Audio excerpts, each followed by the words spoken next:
Um, all right. Okay. So first of all, studio is looking good in Oh, there. thank you. So tell me about like programming drums for you. And I mean, I know you're, obviously a talented keyboardist and, um, melodic musician, but, and I'm sure you're more used to playing with drummers.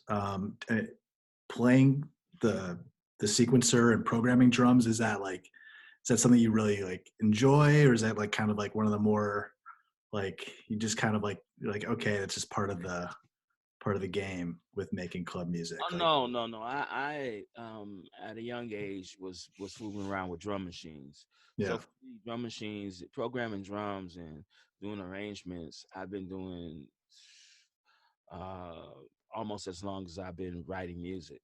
Hmm. So it was the first piece of equipment that I got was uh um was an amp, and then the Hmm. next thing was was a mic, and Hmm. the next thing after that was a drum machine.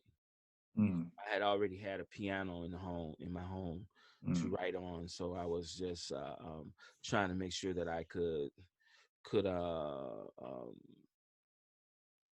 program and arrange drums in a way that allows me to even do music in the same manner.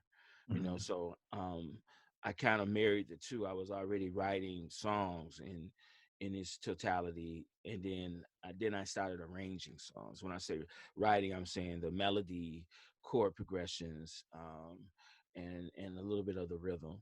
Yeah. And then I started getting into full arrangements. Later on, after I started fooling around with the drum machine and learning, oh, this pattern can go with that, or I create this, or I need to add a fill here or add a break there.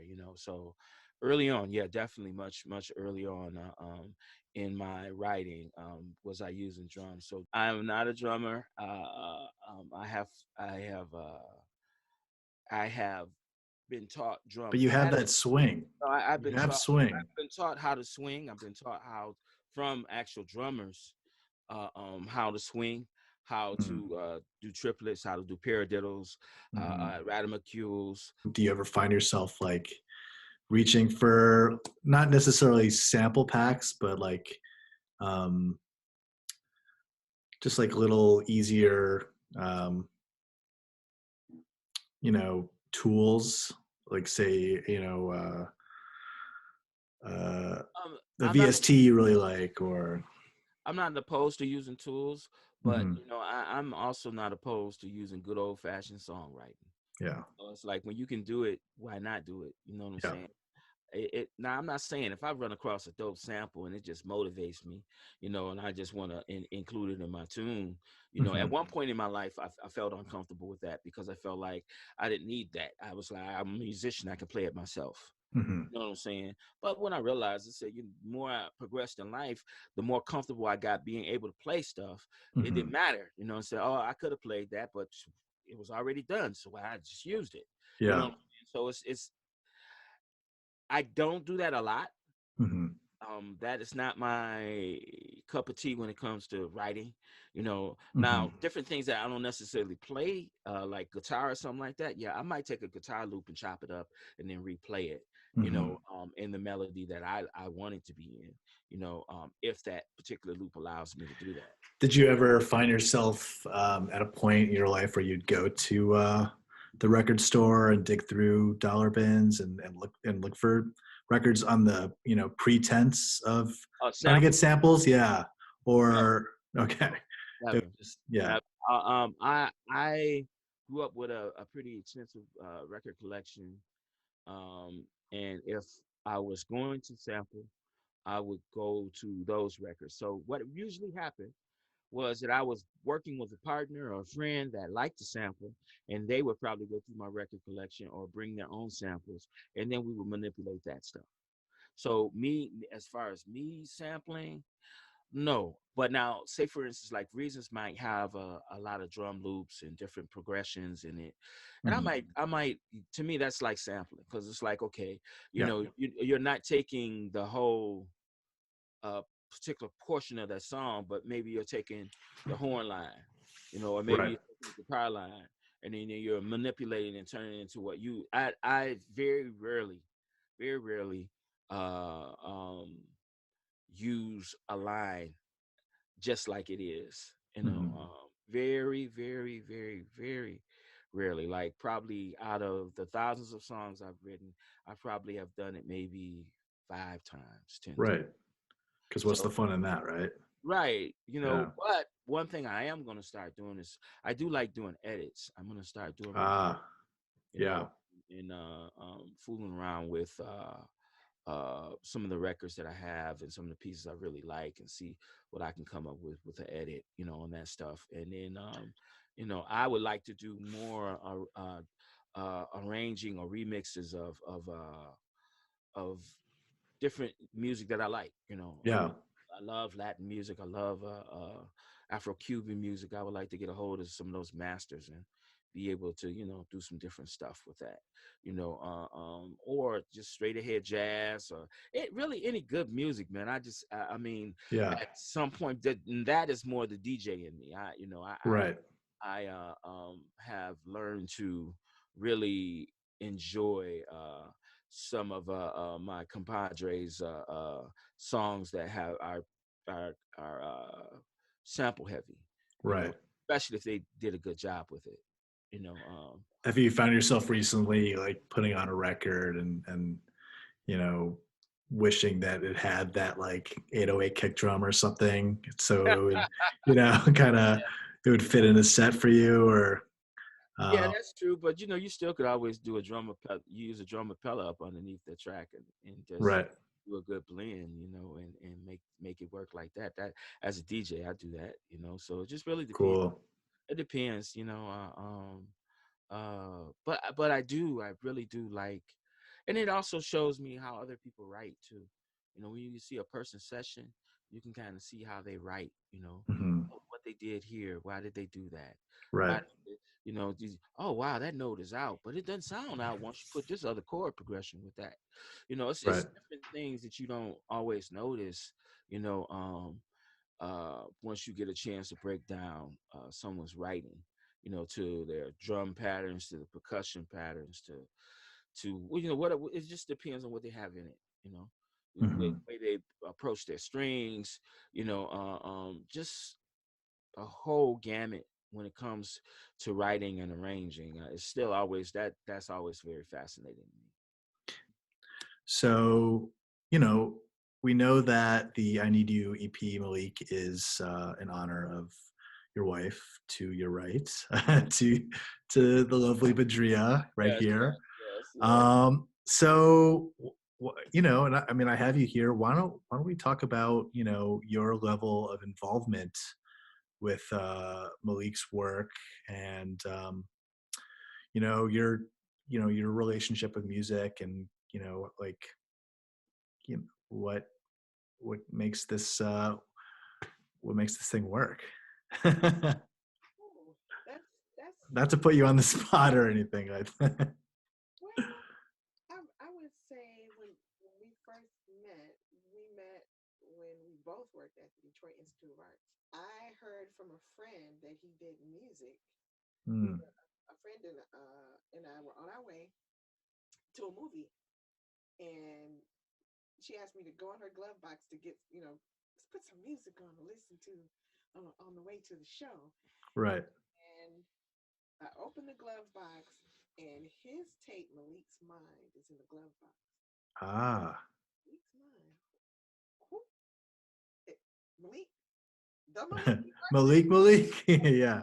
And he was, if you don't know who Malik Austin is with this music, you better know. You better find out. He's for real. He's the truth. And I'm like, okay. That's Wow. when I found out that he did music. Right. Before we knew each other in passing, Hmm.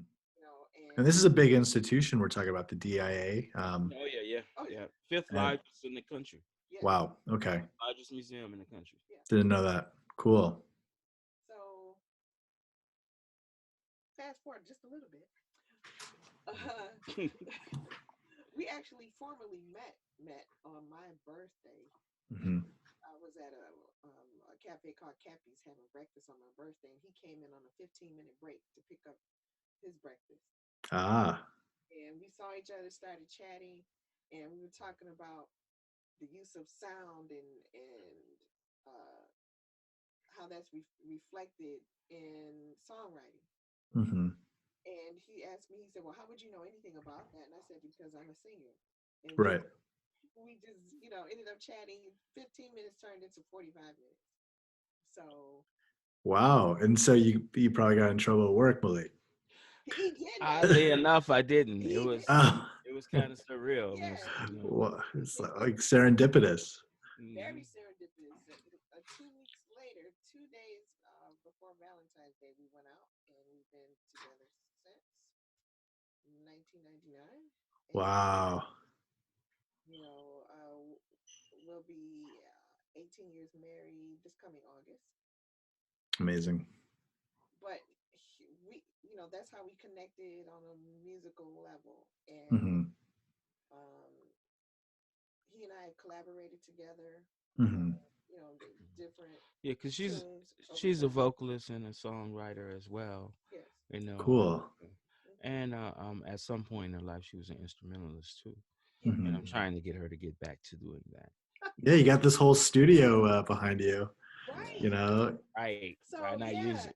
right? If you feel like sharing, Malik. Yeah, yeah. Yeah, I share. I don't have yeah. any problems He with that. does. I feel that. I'm the I love to same. have my wife in the studio recording Yeah. and putting down stuff, man. She's brilliant. I mean, she's one Yeah. of the best. And I'm not just saying it because she's my wife. She is really, really, really proficient at songwriting. Wow. Uh, very, very good. So I'm waiting to see, her do more with that. Which Oh, is that's so sweet. she's going to be pursuing more of that this year. As of this week she retires. Oh, whoa! Congrats. Yeah, Thank you. Amazing. so she's going into the music full time, as she just recently told me, and I'm excited about it. Yeah, I think I Excited am about too. it.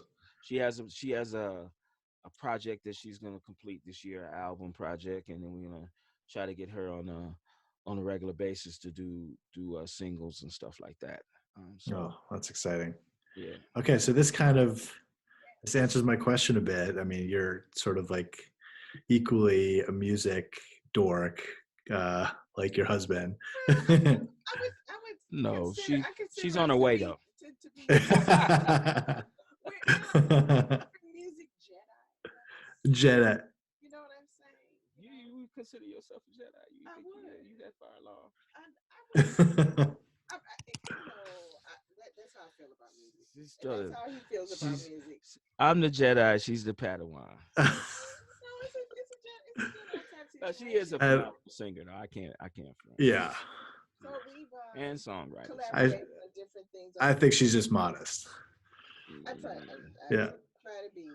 We collaborated on different songs on Don't his solo projects, and on few of his a few of our band projects with Painted Pictures, then with the Lemon Ensemble, and with him it's a Hmm. solo work. So um, Wow. it's been fun and it's an adventure. It's a lot of hard work. It's a lot of love put into it, and we do look forward to doing a lot more. And the tune that's on the project with Globally Limited, I Need You, um, Hmm. because it's about me. Yeah. I mean, if I had a song about me like that, I would probably melt too. you know. So yeah, it's a really cool thing, and yeah, I wanted to kind of get a feel for, you clearly love music and have oh, a special relationship with it. Appreciate it. if she was a DJ, she would Oh, be incredible because she is like, women make the best DJs, I oh think. my God, Oh, good. They do. her knowledge of music is Hmm. as far as collecting and knowing about artists is she's way deeper than me when it comes to that. I mean, Wow. I just giving her props, on that. It's like Yeah. she, you could ask her artist, and she could, she might be even able to tell you the band that played behind it, Hmm. who played on what, different stuff like Wow. that. She's pretty thorough, Yeah, I'm sensing about more and music. more that she's the Jedi, Malik. She's the No, different, no, different. no, not at all. Uh, but we're both Jedi's here. Yeah, different traditions. Yeah, the Jedi. You know what? You can both be Jedi's. I think. she's a young Jedi. I'll give her that. uh, so Jedi. I might be She hasn't been in the thick of it like I have as many years. You know what I'm saying? right in terms of like playing with musicians, being in the studio. Um, Writing music, I mean, I've been writing music since I was 13, you yeah. know. So 13, 11, somewhere in between there. I've been writing music, and I am in my 50s. Hmm.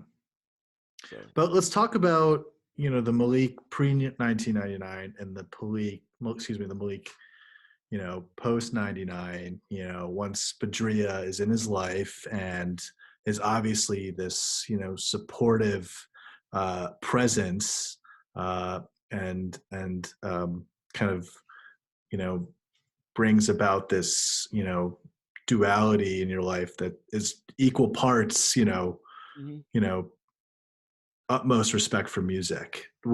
How did meeting Badriyyah impact your approach to making tracks or making songs, or did it influence? I mean, obviously, it influenced your work, as we just put out the "I Need You" EP. But I mean, did you sort of see a difference immediately, or did it kind of like just sort of run it? That's hard to say. That I've never thought about that question you just said. Mm. So, did she influence or change or help influence me in changing, or in growth? I mean, obviously, there's an energy that comes with being in a partnership, and Sure, for sure. But let me say this. I've always been a prolific writer. mhm, So, hmm, it's not always the way. Sometimes people slow you down a little. mhm. I would say that you should. Batria, cover your ears. No, no, I'm kidding. I'm totally. I'm I'm just good. being honest. Yeah, yeah. Like, No, I agree. being by yourself and working on your own stuff, 24/7, and then you have a partner, that does slow you down, and regardless of whether or not that person Hundred is percent. doing the same thing that you're doing, because now you have to have a conversation about things. Now you Mm-hmm. have to, so I would say that it helped polish me as far as making things a little bit more thorough, as far as business. Mm. Musically, it gave me uh, uh, a different approach, because now I went from the 90s writing and focusing mainly on myself. And then if I was doing production for someone else, it was solely for them, not Mm-hmm. for me and them. Mm-hmm. So when Badriyyah came into my life, very shortly after that, we started a band. And the name of the Ah. band was Painted Pictures. And that was her outlet to become a better writer and singer, and my outlet to become uh, uh, a band leader, and uh, a more polished arranger, and to approach things from a different standpoint, not just being in the studio and producing my own drums, but being able to relate to a drummer. Hey, I need this pattern here, or I Mm-hmm. need you to give me this, and then whatever else you include is whatever else you include. Mm-hmm. Or we need to do breaks here, or we need to. So I started thinking differently at that time. So it was a combination of her influence as well as the band. So Mm-hmm. it kind of all was at the same time. So Right. it's kind of hard to say, okay, what did specifically did I mean, I'm definitely. I came to you with that question from my own bias and experience. I've been that person in a relationship before that obviously cares about music more than most things, and kind of feeling like an alien, or like I'm speaking a different Foreign language. language. Yeah, and Yeah. feeling like okay, but You know what? I Then was thinking about that in that sense, I mean, I would say she made my life a lot easier. right. Someone That I think that's what I'm getting at. that I can talk to about music, Hmm. that I can that can relate to what I'm saying, Hmm. that understands where I'm trying to go because she's, had some different experiences as a musician as well as a singer. Hmm. So she can relate more to me than the average cat, Hmm. average woman that that may love music but not have the understanding of when I was in the studio all day for 16 hours. Yeah. She knew that to be true. Yes. You know what I'm saying? Ah. Because she has experienced that, or she knows people that have experienced that. She Right. knows what it takes to be proficient on an instrument. Whether you're good or not, you still have to practice. Mm. So that right there makes a big difference because those are a lot of arguments that musicians and non-musicians get into. Well, what was you at till 5 o'clock in the morning? So it, Yeah, there's no room for jealousy. No, you was just you could have still been playing on somebody's stage if they would have let you if you was in that space. You know what I'm saying? Mentally, if you were mentally in that space, you might just play to 4 o'clock in the morning. If you was just zoned out and doing your thing, and that does happen. It depends on what you're playing for. Are you playing for the money? Are you playing to get something off you? Sometimes you be playing to just get that energy. It could be some negative shit you're trying to get rid of. And you're Hmm. like, I got to keep playing. I need to get rid of this. So I need to express how I'm feeling about what's going on in my life right then and there. Hmm. And that right there is everything to what creates great music. Is being able to channel the shit, the beauty, the love, the integrity, the Hmm. funk, the Yeah. stank. You got to be able to interpret that through your music at some point. It's like, okay, you know, I mean, okay, halftime. Halftime goes from this funky, otherworldly, Hmm. get your ass on the dance floor call, you know, Kind of a to James Brown moment. yeah, but it's this other thing that's bubbling that's up underneath it. That's like, hey, Yeah. take your mind somewhere else. Mm. But I want to kind of keep you sane, so I'm gonna put some other stuff in there that you used to. Right. You know, Hmm. so if I was to play that particular song to a bunch of people that don't know techno or Hmm. don't know dance music, they still could get it because they'd be like, wow, oh, okay, I get that. I understand that organ. I understand that aggression. Yeah. And it does make me want to move, but it also makes me want to feel something, Yeah. release something.